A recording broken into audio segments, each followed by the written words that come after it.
Or when should I?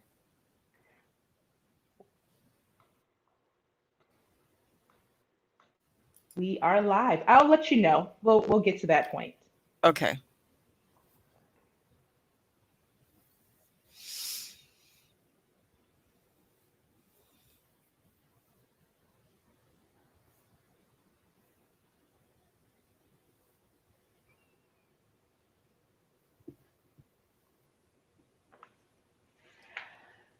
Good morning, friends and family.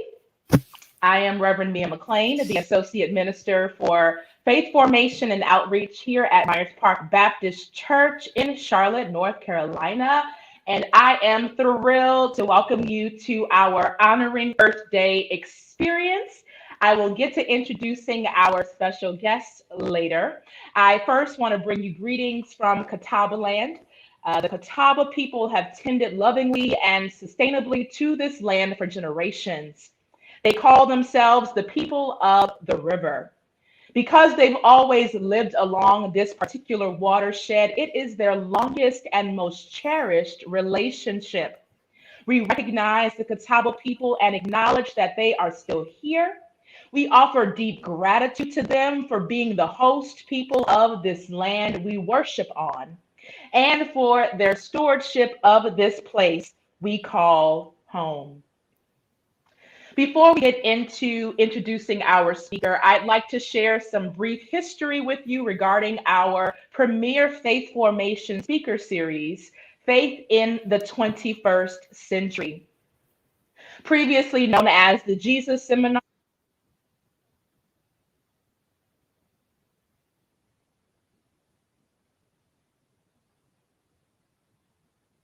previously known as the Jesus Seminar, and then Jesus Christ in the 21st Century, and nicknamed J21, this event found a home at Myers Park Baptist Church in 1998. Under the direction of the Minister of Adult Education, the late Reverend William Doles, the two lay people and our community began a lecture series inviting nationally renowned Jesus scholars to our church. Since its inception, the series has expanded, and we are so grateful to welcome Dina Gilio-Whitaker today. I will introduce her in a few moments.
Okay, we are back troubleshooting some tech issues. I am excited to welcome author and activist Dina Gilio-Whitaker of the Colville Confederated Tribes. An award-winning journalist and columnist, Dina is a lecturer of American Indian Studies at California State University, San Marcos, an independent consultant and educator on environmental justice and other Indigenous policy related issues. Dina is the author of As Long as Grass Grows, the Indigenous Fight for Environmental Justice from Colonization to Standing Rock, released in April of 2019. She is also the co-author with Roxanne Dunbar-Ortiz of All of the Real Indians Died Off and 20 Other Myths About Native Americans. As many of you know, Dina was originally scheduled to be a speaker in April of last year as part of our Awakening to Environmental Injustice series. We are excited to welcome her now, even after all that time of waiting because of the COVID-19 pandemic. We are excited to welcome you, Dina, as we continue to awaken to issues of earth and Indigenous injustice in this country. Thank you so much for joining me today. Thank you so much for that beautiful introduction, Mia. Why pisnaxil isquis Dina Gilio-Whitaker, ismakalux and I just greeted you as relatives in the way that I would greet you in my own community on my own reservation community in Washington State, which is the Colville Confederated Tribes or the Colville Indian Reservation. I would also, if I was there, I would introduce how I'm related to that community. I would say I'm the daughter of Rosemary Burnett Gilio and the granddaughter of Mabel Dizitel, and I'm related through the families of the Dizitels and the O'Briens and Charettes and Finleys and other families. And so in this way, I establish my my kinship and my accountability to that community. So again, greetings, relatives. It's great to be with you today, and I'm so happy to have been invited. Thank you so much for that invitation. And I'm coming to you from the lands. I'm not in my community, but I live in Southern California, or what's currently called Southern California, in Orange County, on the traditional and unceded homelands of the Ahashiman Nation. So that said, I'm going to go ahead and switch to my PowerPoint. And is that good, Mia? You're all set. Oops. No, shoot. So touchy. Okay, great. Okay, so the title of my talk here is Environmental Justice in Indian Country, and I'm gesturing toward a new book I'm working on. I'm under contract with Beacon Press for a new book with the tentative title Illegitimate Nation, Privilege, Race, and Accountability in the U.S. Settler State. And so toward the end of this talk, I will kind of lean into that topic. So I want to talk about just kind of give a sort of baseline understanding about what this book does, this As Long as Grass Grows, and kind of how I come to this work. And it comes as a result of my many years of activism and then later scholarship as I went into the academic world and later in life as an activist, and the work that I'd been doing in local Native communities and where I was living in California. And the scholarship really came as an undergrad and then a grad student, where I focused on environmental issues as an American Indian Studies major, and then but was very interested in environmental issues around that American Indian, concern around environmental issues and environmental justice in particular, which, as a lot of you may know, is a very particular conversation. And so my goal was to understand what environmental justice and injustice means for American Indian people. And I discovered that it's really different for American Indian people, and the reason is because the way that we understand environmental justice as the disproportionate exposure to risk and harm for racialized populations, and this idea that we call environmental racism, while it is it's a very real and a very important analytical kind of foundation to talk about what environmental injustice is. For American Indians, it's really too narrow of a way of thinking about it. And the reason is because it doesn't include, like, the way that law and policy and theory and discourse talks about environmental injustice doesn't really include the history of settler invasion, of, people coming onto the continent, and then this history of genocide and land theft. And it also doesn't take into consideration the fact that Native people, American Indians as nations, with political relationships to the American state, or what we call the settler state, is really different than being just an ethnic minority group. We are, as racialized others, as ethnic minority communities, we have this political relationship to the state, which is different than all other ethnic minority communities. And so unless all of that is taken into account, the way that we talk about environmental justice and injustice really doesn't make as much sense as it should.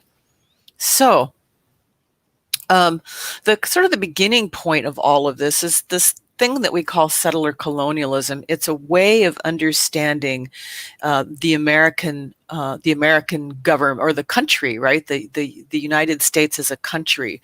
And in our field, in American Indian Studies, we talk about settler colonialism as a framework, as something that it has solidified into. So it's not just something that happens in the past, that there is this historic event where there's people coming from other lands and settling here and setting up new societies. So it's not something that happens in the past, it's something that's ongoing.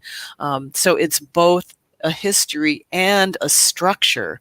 And the talking about it is really this painting that you see here, which is probably something we've all seen at some point in our life. This very famous painting by John Gast called American Progress in 1872, where it's really the embodiment, it's the physical representation of what settler colonialism is for American Indian people. And we can sort of narrate that by deconstructing what this image does. We look at, for example, the central figure, who is this person called Columbia, and she is very white, very fair skin, and she's floating across the land. She's very angelic-like. She's not really an angel, but she has sort of an angelic kind of appearance to her, with these flowing robes, and she's got a book in her hand, and we might be tempted to think that this book is a Bible, but it's not. It's actually a book of education. And she brings with her technologies. She's stringing this wire we would think is a telegraph wire, and we see railroads, and we see covered wagons, and we see what appear to be gold miners, and people with the implements of modern farming technology. And in the background, we see big cities and bridges and big ships. And as she's traveling east to west, she's bringing this light with her. And so it's as though it's sort of like a European Enlightenment sort of narrative here. And as she travels west, she's chasing out the darkness. So European Enlightenment is sort of seen as chasing out the darkness, which is represented by Indians who were fleeing into the darkness, along with the buffalo and other wild animals. Like there's a bear there in the foreground, and probably what's a wolf. And so the message is really clear. This is about this understanding European technology and ways of living as superior to that of American Indian people, and this logic it gets embedded into the American social landscape, all aspects of it, and including the legal structure, beginning with the early Supreme Court decision of Johnson versus McIntosh in 1823, which articulates this thing called the Doctrine of Discovery. And the Doctrine of Discovery is an ancient doctrine that comes out of the Roman Catholic Church in the medieval period. We can actually trace it back to the Crusades of the 11th and 12th century and earlier, actually. But the Catholic Church, before Europeans actually even start going on these big journeys of discovery, before Columbus, the Catholic Church has they've created these documents called the Papal Bulls that there were several of them beginning in 1455 that laid down, first of all, what they did was they split the New World. They knew they were going to come somewhere to this, they were going to find some new land that Christians didn't know about originally already. And they knew they were going to find something that there weren't Christians, and that once they got there, they were going to divide that land up between Spain and Portugal. And so when Columbus went on his journey, and something like a half a century later, or 40 years later, that's what happened. He claimed, he gets to the Caribbean and he claims this new land for Spain because Portugal had most of Africa. And so then it justifies, there are some more papal bulls that get passed, and those papal bulls justify the subjugating of the indigenous population to slavery and to the taking of their lands. And so this lays down the legitimizing or the rationalizing for the ensuing violence that happens over the next few centuries. And all of that gets brought into the legal structure in this doctrine called the Doctrine of Discovery, that the superior genius of Europe and its religion affords an apology. That's the language that it uses. And so Christianity becomes the basis for the domination of indigenous people and the constructing them as inferior to justify the taking of these lands in this, and maintains what is today still this very paternalistic relationship between the U.S. and the federal government.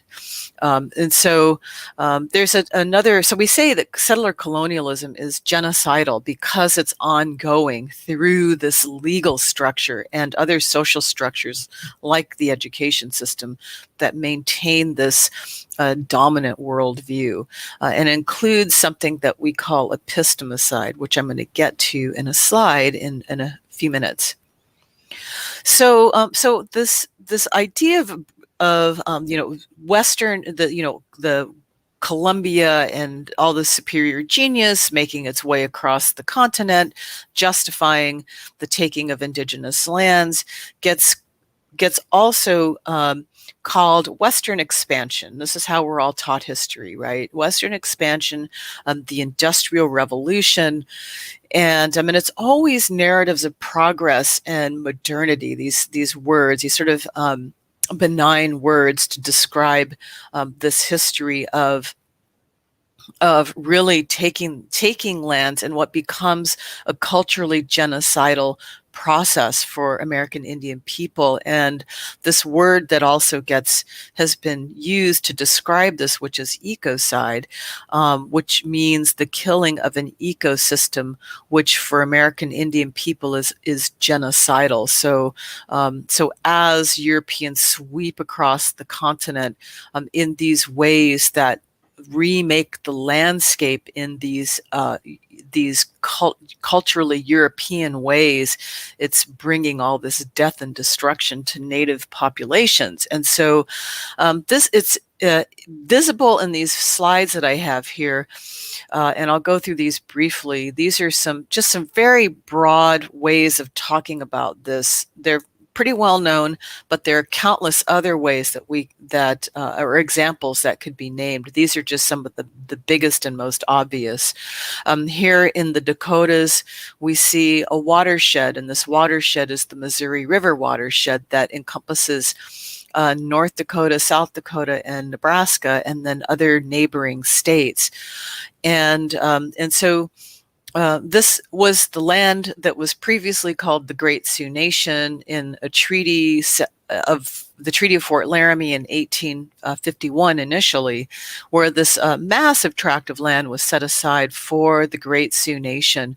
But over the next few decades of the 19th century, the federal government chips away at it, and it becomes these 7 smaller reservations. And the Standing Rock Reservation is right here, straddling North Dakota and South Dakota. And so, but by the 20th century, around 1944, the government passes a law called the Pick Sloan Act. And the Pick Sloan Act is part of what's happening on the heels of the New Deal, and some of the programs that some of the Works Progress Administration programs to revitalize the economy. And a lot of that involved dam building. And so dams were built for a number of reasons, including hydroelectricity generation and flood control, and for irrigation for farming, for this, this growing vast farming network on the plains in this case. And so the Pick Sloan Act builds 5 dams, and just 5 dams, but it creates all this flooding, because what dams do is they create reservoirs, and those reservoirs are lands where people are living. In this case, the Lakota and Dakota and Nakota people. And so the dams, what they do is the creating of these reservoirs flood out over 900 families of Native people, and so it's really thousands of people that are displaced due to the building of this modernizing of the American landscape, and so they lose resources, like they lose entire towns, they lose homes, they lose food sources and medicine resources and timber resources, and they are, it's just another form of the removal and the taking of land. And so it then sets the stage for what became the Standing Rock conflict around the Dakota Access Pipeline. Something similar but really different happens here in this second image. This is the Columbia River watershed, and this is where I'm from. My ancestors were from this area here. This is the Canadian border. This is where the Colville Indian Reservation sits. We were subject to dam building as well. During that same era, a few years earlier, actually, in our case, we had the Grand Coulee Dam built on our lands without our permission, and it was at the time hailed as a marvel of engineering genius, and it was the largest dam in the world at the time. And that dam created a massive lake. And the environmental impact that it had was the flooding of our salmon fishery. We had the center of our culture was salmon, and there was a place called the Kettle Falls, or what we called Swanetku, and And so it drowned. So the creation of Lake Roosevelt drowned that fishing ground. So we lost our source of salmon for which we had for thousands of years, in one fell swoop. And something similar happened down here in what's called the Lower Columbia Plateau, with the building of the Dalles Dam and the drowning of Celilo Falls. This was another major salmon fishery for some of these lower tribal groups like the Yakimas and the Umatillas and the Cayuses and other tribes in this region. And altogether in this watershed, we see the building of over 60 dams in the 20th century. And so it doesn't so much displace Native people as it creates this environmental disaster that is still playing out, because what these dams do is they impede the migration of salmon upriver, and it's led to the collapse of numerous species of salmon species, and salmon species is said to be a keystone species, which means that when you have the collapse of a keystone species, it's a food source for so many other species that it leads to this cascading collapse of other species. And so this is a disaster of a different kind, but that has culturally genocidal impacts for Indigenous people. And then in this example here, we see the entire Western United States. And this is a map representing uranium mining. And all of these black dot areas represent areas of abandoned uranium mines. And so you can see the scope of this is immense, and it's everywhere. All this uranium mining has, and especially the concentration of it down here in this area is the Four Corners area, and especially the Navajo Nation.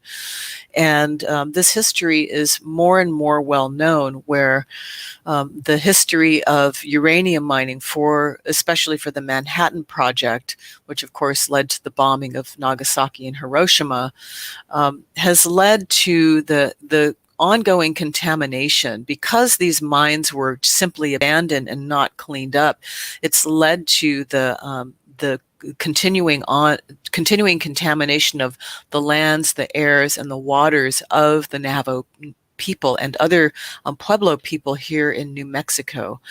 And then also I would point out here in Washington State, around where our reservation is, was also two massive uranium mines, and also the Hanford processing plant for plutonium, which continues to pollute the Columbia River and surrounding lands. They really don't even know how to clean this up. It's something that is ongoing, but you don't hear much about it because it's such a huge problem.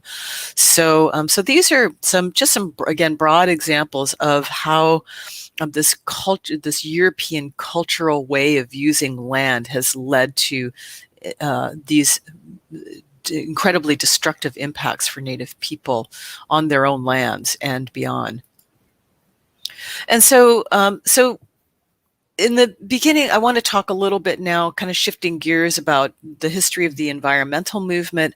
And it begins with the conservation movement and what we call conservation and preservation in the early or mid to late 19th century, especially with figures like Henry David Thoreau and John Muir, who and the building of the first national parks.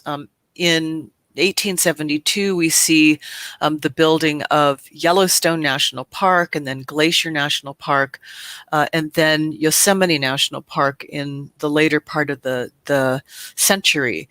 And the creation of these national parks comes as a result of a growing angst in the American population around the disappearance of so-called wilderness space. Now that the Western expansion is complete, there's no more new frontier. There's all this urbanization, especially in the East Coast, and it's leading to these very polluted kinds of environments. But it's really more about the the anxiety of the closing of the frontier and the disappearing wilderness spaces. And in this understanding of wilderness, it's always about wilderness being a social construct that doesn't include humans. This is a European concept. And so the creation of these wilderness spaces means that it really means that wilderness has to be created, because there really never was such a thing as an unpeopled landscape on the continent. And so in the creation of these new wilderness spaces, it coincides with the already profoundly violent processes of rounding Indians up onto reservations through these wars and through a variety of really violent processes that includes starving them into submission and getting rid of their food sources and imposing these treaties that drastically reduce their territories for hunting and fishing and things like that.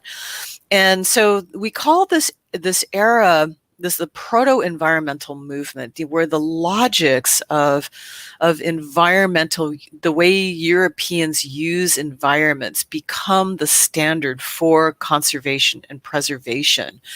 And it's built on these logics of white and settler supremacy at its foundation, where these spaces are set aside for mostly, white settler people. And by the 20th century, when we see the rise of the second wave environmental movement, we see something interesting happen. And it happens, during the 1960s, early 1970s, and the rise of the counterculture. And so this is the social movement that happens, this youth-oriented social movement.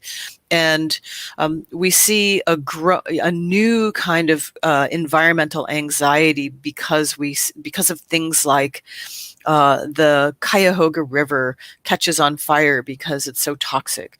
And then in 1969, we see a massive oil spill on the coast of Santa Barbara, and some other things like this are happening. Pollution and littering and all these new kinds of words start entering our vernacular, and so Native people make an appearance in all of this. And, with the Crying Indian commercial, really in 1971 is really that moment where Indian people it's a new stereotype, and Indian people become the stand-in for the new environmentalism. And so it's a new stereotype that we can call the environmental or ecological Indian stereotype. And at the same time, this counterculture is heading back to the land.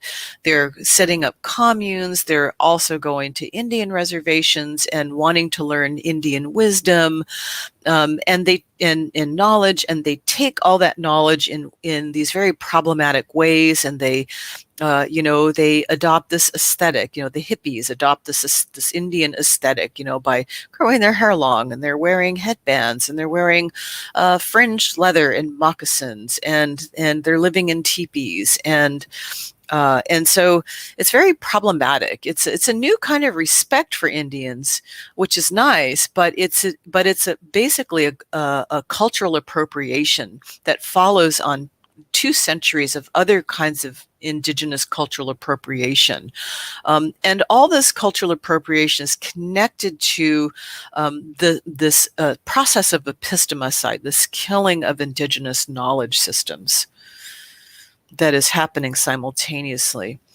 And so what do we mean by indigenous knowledge systems? And here we're talking about the ways that indigenous people have always used lands that are very different from the ways that Europeans brought with them in these very exploitative ways. Europeans exploit land for the central purpose of how it's going to serve humans, regardless of what it does to the land itself.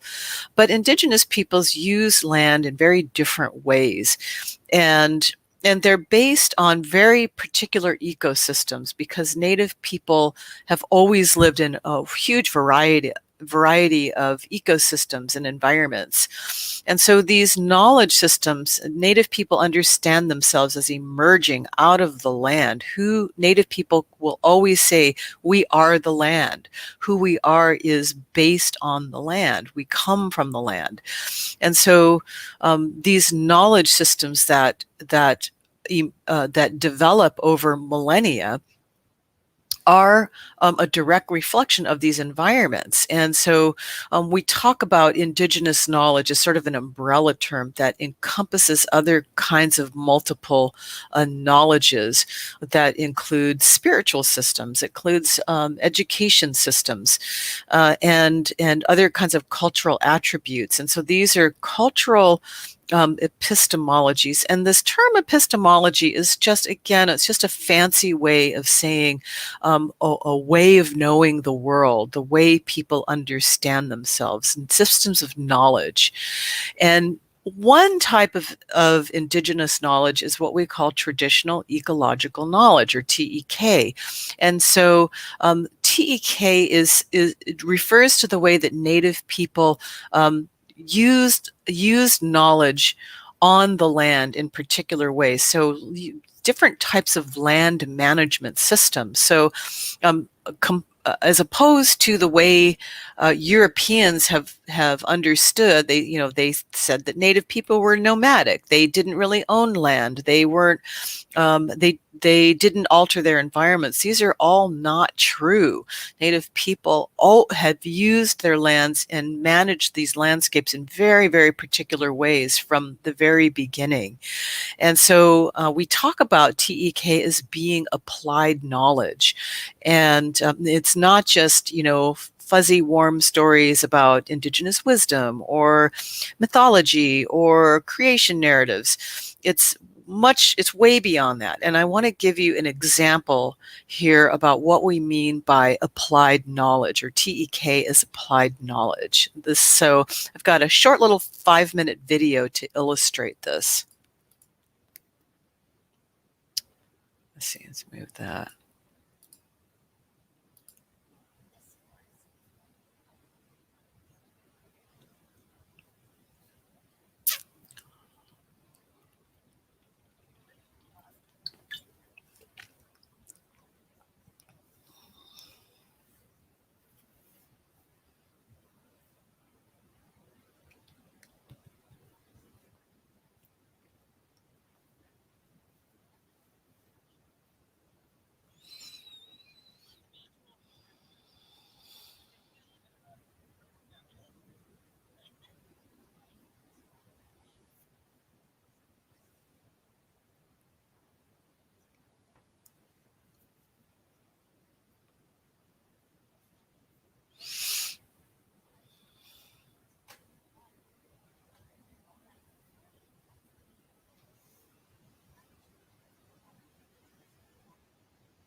We're having some trouble with audio on the video, Dina. So Oh, really? perhaps you can Oh, talk us through oh, what's being shown to us right now. oh. Oh, you know what? I know what the problem is. It's my headphones. I'm going to unplug and restart the videos. Thanks for letting me know. Sure.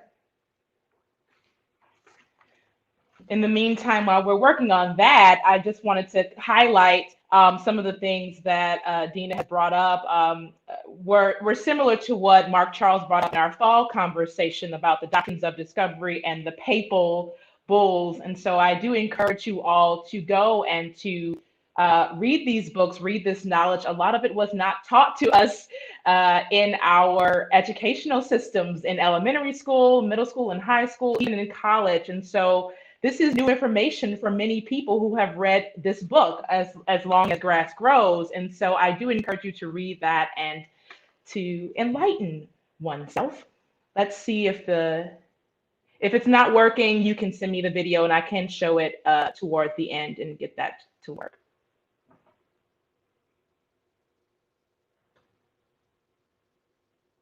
I believe you're muted, Dina.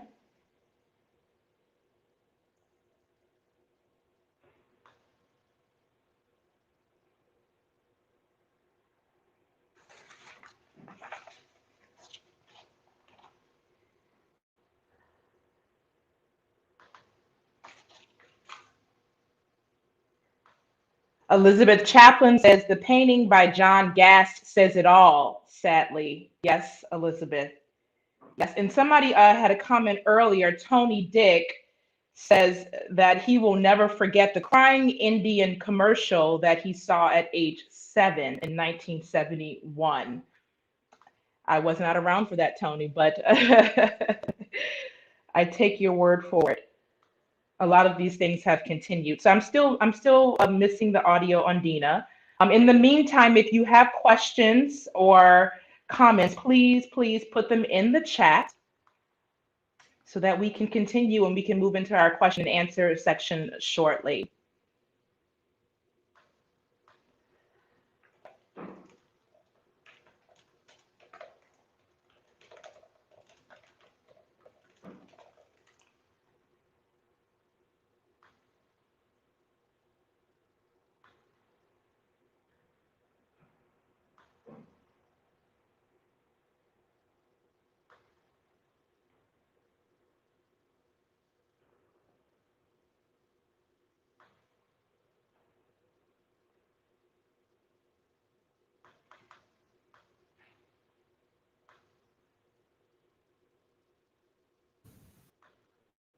Muted.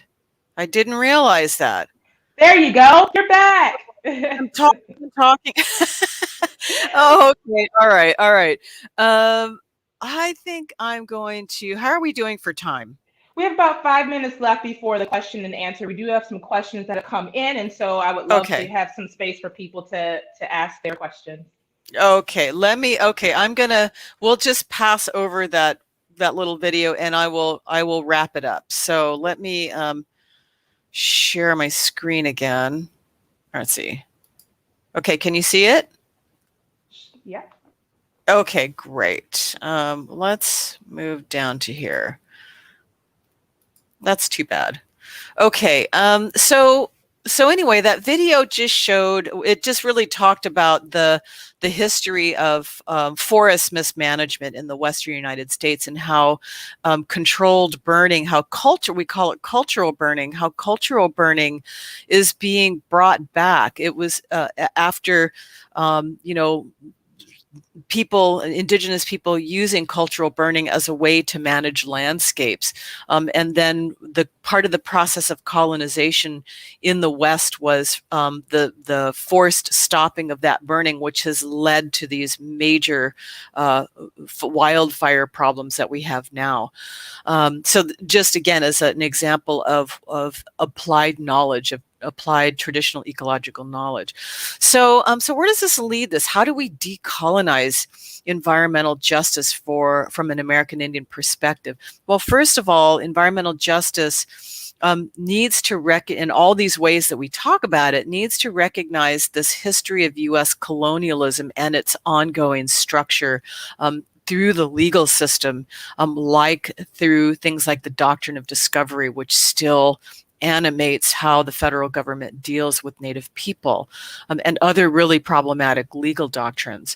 It's also got to recognize Indigenous people's different relationship to the land and how we use the land and how Indigenous knowledge is really critical now to how we imagine solutions to climate change. And then it also needs to recognize, as the UN Declaration on the Rights of Indigenous Peoples asserts, the right to free, prior, and informed consent about what happens on Indigenous lands. And this means not just reservation lands, but all lands that affect American Indian people, including sacred sites, treaty lands, fishing and hunting areas, things like that. And so consent is really different than consultation. This is a big topic, but it's something that needs to be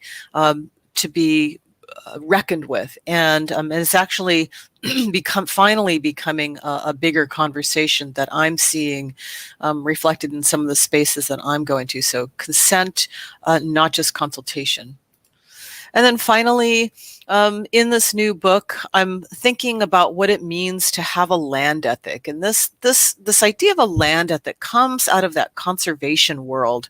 And it begins with this guy named Aldo Leopold. For those of you who might know about the history of the conservation world, Aldo Leopold was an early conservationist who worked for the federal government in the Forest Service, and he had this epiphany, and he wrote this essay called The Land Ethic, and it was like 1949, so it's pretty recent. In that land ethic essay, he talked about how the U.S. needs to stop using land or approaching land in these utilitarian ways that are just about how to maximize the use of land in this exploitative kinds of way, but that we need to, see humans in relationship to the land. And even though American Indian people had been living that way for thousands of years, this guy Aldo Leopold gets celebrated as having this revolutionary thought, which seems pretty weird to me. N. Scott Momaday, on the other hand, is a Kiowa, celebrated Kiowa writer and literary luminary, and he wrote an essay on a land ethic that he called the American land ethic, but he approached it from his indigenous Kiowa perspective, and how Kiowa people have always had this land ethic and have always lived this way with the land, in these ways that were very different than the exploitative ways that Americans use land. But the thing that they don't do is neither one of them understand or write about land ethics in terms of human population's relationship to each other.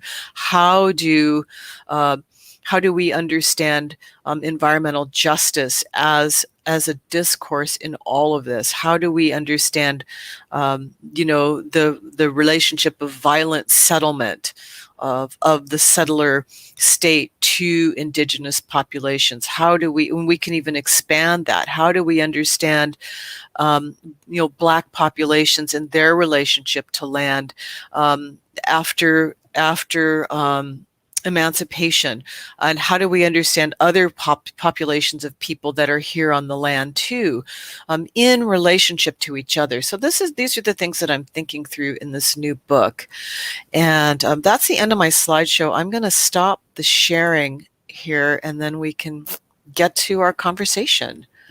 Thank you so much, Dina. That was very eye-opening and fruitful. We do have a few comments that have come in and questions. So we have one from Tony Dick. He says, can you please explain and comment more about the legal doctrine of discovery? Oh, yeah, big conversation. The Doctrine of Discovery was first articulated, as I said, in 1823 by the U.S. Supreme Court. It was the first Supreme Court decision to ever involve American Indians, and so at the center of this conundrum was how to settle land titles, and so the court needed to, because you think about the U.S. had only been in existence for a half a century or so, and so land titles was a very big topic that needed to be discussed, and so what it ultimately did was, if you think about that era and all the logics that lead up to about, forcing, as the U.S. gains military power over indigenous peoples through this coming across the Western landscape, it becomes more and more aggressive, and the aggressive displacement of Native people. And this is happening during the time of Andrew Jackson and the Trail of Tears, this decision lays the foundation for two other decisions that happen in 1831 and 1832 that lead to the Trail of Tears, and Georgia's violent expulsion of the five tribes, the Cherokee, the Seminole, Chickasaw, Choctaw, and Creek people. And so this lays the foundation for this body that we call federal Indian law that really goes against the original treaty relationship of sovereignty, of the sovereignty between nations, between the federal government and tribal nations. And so this is we call this the scaffolding of the U.S. So this body of federal Indian law is an entirely separate body of law that creates jurisdiction over native lives and lands. And it is the mechanism that maintains that relationship of domination over native people, that also maintains their separation from the lands, especially here in the West, public lands. So yeah, there's so much I could say about that, but that's just sort of the basics. Thank you. Thank you. We have another question coming in from Benjamin Boswell. He asked, what is the role and responsibility of the ancestors of European settler colonists in the environmental justice movement? Oh, that's a great question. It's the sort of one of the $1 million questions that I'm trying to think through and think about, what does that mean? And that's why in this new book, I'm exploring all of that through a lens of accountability. And my argument is that we're at a crossroads right now in our country. And it's really, the George Floyd and the ongoing reality of police violence against Black people, and the Black Lives Movement has really brought this to the surface in a way that frames the injustice of kind of like the foundational injustice of the U.S. as based on race and racism, and I think that's only part of that conversation that, when we're talking about accountability for this profound history of violence of the United States, racism is only half the equation. The other half of it is what it means to be on land, to form a country that touts this exceptional democracy and justice and freedom and all of these things that we're used to hearing about, but through the processes of genocide and land theft. That's a different conversation. That's not just about race and racism. This is about something different. So this is what I'm interested in. How do we talk about that? And the beginning place, I would argue, is by accepting and some brutal honesty about that reality, and having a conversation, a national conversation about the elephant in the living room, about what it means to have a country with this, this historical foundation, and the ongoing structure of it. So that's what I think. In terms of the environmental justice movement, as I gesture toward the end of that PowerPoint, we need to talk about, talking about these histories and these structures, and demanding free, prior, and informed consent for Indigenous people on what happens to lands that concerns them is part of it. So this is part of a much larger conversation and a reckoning that needs to happen in this country. Thank you for that. I do have a question from someone who emailed me earlier. So, we're talking about Standing Rock, and this is not the only pipeline situation we've had. We know that there's one in North Carolina, the Atlantic Coast Pipeline with the Lumbee people, and it's a bit all over the country, as you mentioned in the book. A lot of what comes up has been this idea of we're helping them protect sacred land.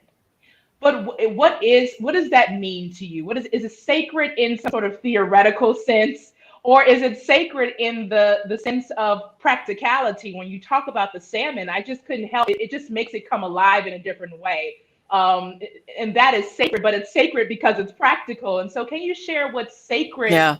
means to you when people are sort of throwing that word around in relation to standing with and trying to be an ally to Indigenous and Native communities who are fighting to keep their land? Yeah, it's a really important point. It's there are places on the continent. I mean, for Native people, like the beginning point is that all land is sacred, right? All aspects of the natural world are sacred. We have in our Indigenous worldviews, it's based on a very different assumption about the world, and that assumption is that we uh, we are part of that web of life. We are relations to it. We see it in terms of kinship. The salmon and the grasses and the waters and the rocks and the animals, everything are kin to Native people. And when you have that kind of worldview, you have your relationship to it is one of respect and reciprocity and responsibility. And when you have those kinds of values guiding your orientation to the world, you make different decisions about how land is used. And so um, talking about sacred sites today is often in legal terms, but the legal system doesn't have a way of recognizing very different Indigenous worldviews. And so when for Native people, when we talk about sacred lands, we mean everything. We mean all lands, and the protection of lands, of sacred lands, it involves everyone now, because we are all here. We are all existing on these lands, and all of our futures are at stake. So all of us need to shift our orientation and develop a lens, a way of looking at the world that sees it in these relational terms, so that we can make different decisions about how we use land. And that's why Indigenous knowledge is so, so important to the way we imagine solutions to climate change. This is a very fast growing conversation. I can tell you that I do talks like these numerous times a week, and I give talks to a wide variety of groups, including scientists and lawyers and conservation groups, a huge variety of groups. And there is a hunger for this knowledge, there is an urgency for it, and there's finally starting to be a connecting of the dots about Native peoples having knowledge systems that are really necessary for imagining a future that's habitable for humans. Thank you. I do have time for one more question, and it's sort of the big question. As we are a church, Dina, we are a church of people who follow the teachings of Jesus, and we're a part of a larger network of people who call themselves Christians.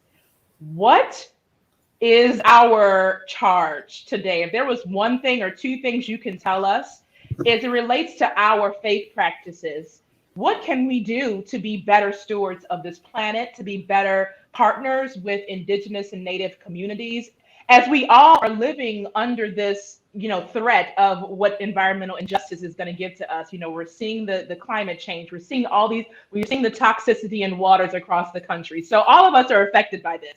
So what can we do, particularly as people who call ourselves followers of the teachings of Jesus? Well, I'm really present too. I actually do get invited into faith-based community conversations like this, and I'm present to a growing movement within the Christian faith-based communities that have a different interpretation of scripture than some of the sort of what we might call dominionists, where there is a searching for scripture and a recognition in scripture of you know the valuing of the earth, that God, however you conceive of God, has created. And so I find hope in that. I think that there's, that's a way, and I think it's really beautiful, because if you can orient your faith in that way through the way that you're interpreting scripture, then that opens up a much more humanist way of being in the world that rejects the kind of violence that was done in the name of Christianity here, is maintained in the name of Christianity.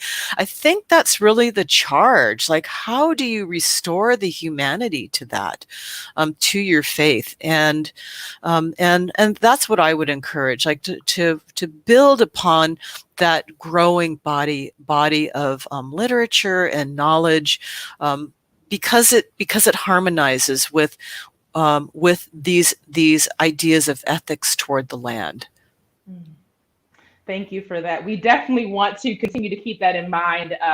It's something that we're trying to take seriously at this particular church, and we know every church is different, but wanting to foster those relationships and even have a land statement, making it clear that we are in this struggle with our siblings, our Indigenous and Native siblings. I have one final question. I want to wrap up because it's good. Laura Marty asked, what do you think is the significance of Deb Haaland's new position, and what are some real and practical things she can do within her position to make a positive change? For those of you who aren't aware, Deb Haaland, I believe, is the U.S. State Secretary of the Interior. Mm-hmm. And so any thoughts on that as we wrap up? Yes, I've been talking about that a lot. I get asked that question a lot. And I think that it's hugely significant. I celebrate it. I think that having the face of the Native woman as the Secretary of the Department of the Interior is a massive paradigm shift in some level, and I like her politics. I think that she centers her Indigenous worldview in her approach to politics, and she's about protecting the land, and so I trust her. That said, I also am mindful that I understand the structure of the federal government, and her boss is still the settler government. Her boss is still the White House and the legal system that structures all of that. So there are, I think that there are formidable obstacles and things in the way that including her political adversaries who are still wanting to develop. They're holding on to fossil fuel development to its last dying, gasping breath. So she has to deal with that. And politics is always the game of compromise. And so I don't see that she will be any different. So it will be a matter of what will she be forced to compromise on? And that's what worries me. But I'm hoping for the best. And, I trust her. Thank you for that. I was curious about that as well. Look, Dina, thank you so much for sharing your time with us today, for sharing your insights, your knowledge with us. I highly recommend everyone, if you haven't already, to go and purchase the book. And I know you have another one coming out shortly, but get this one while you can. It is very informative. I love the stories about the Colville area. I just think that we all need to be diving into this conversation as much as possible. It has been largely ignored, and we are wanting to always awaken to this. So I want to thank you for your time. Thank you. We're all relatives, and Indigenous people mean that literally, not just figuratively, right? We're relatives, and we need to hear each other and forge our relations with each other. And now is more crucial of a time than ever around the environment and the land. Thank you so much again for the invitation. And I wish I could see you all, but maybe sometime we can be together in person after this is all over. Indeed. Yes, indeed. Thank you. And thank you all for tuning in. If you have any questions, please email me and we can continue the conversation. Take care.